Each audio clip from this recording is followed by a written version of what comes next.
panumpa kong ditikabian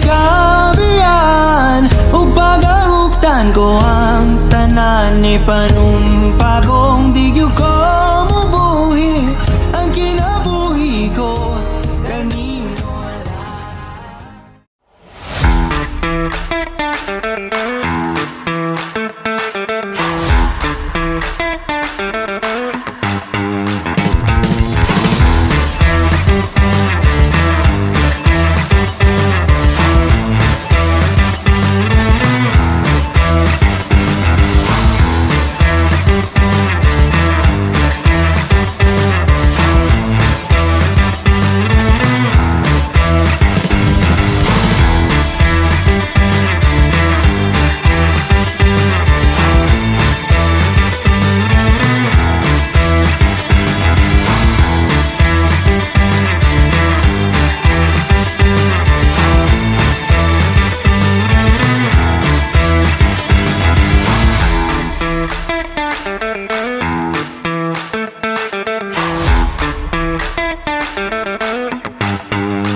Good day everyone! So, for today's video ay mag-assemble po tayo ng sprayer.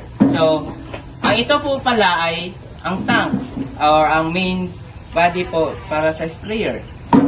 Ang susunod po pala ay ito. Ang tawag po dito sa mga parts po nito kay piston assembly.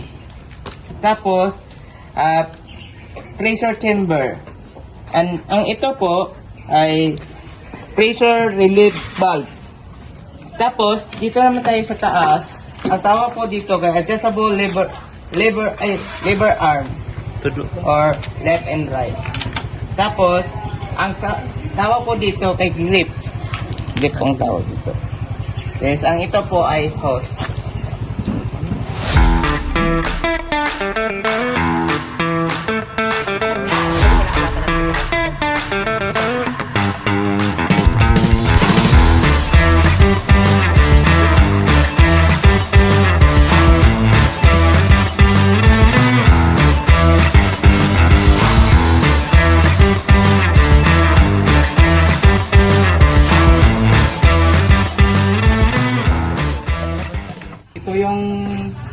Ito yung lance, then sa ito yung nozzle cap, and then ito yung nozzle.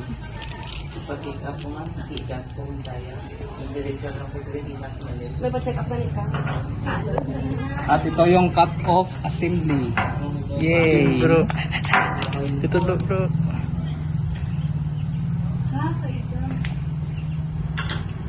Dudulong siya. Go. This is the quick release and this is the harness pads. Okay, tama.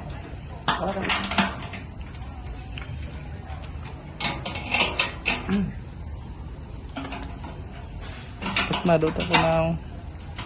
Dahil nagtaon ng quality kay pakita niyo mo kung ano. So, this is the strainer and dito siya ilagay. Ang gamit ito is pang strain.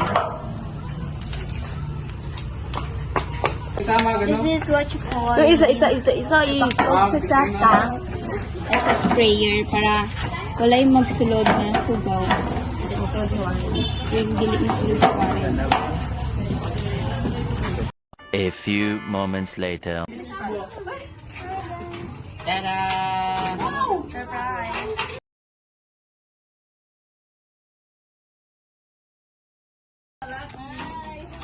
Subot ko sa imo ba?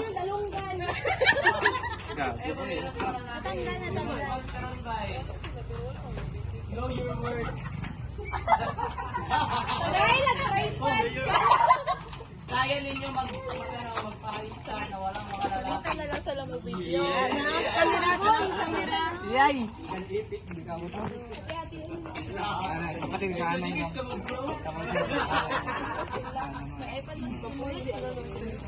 Ay, wala na pala ito. Wow! Joker ba?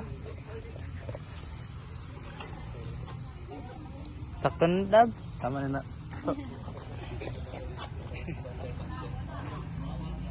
Ay, wala na videoan, Dabs. Liwat. Kamu naman, bayar naman.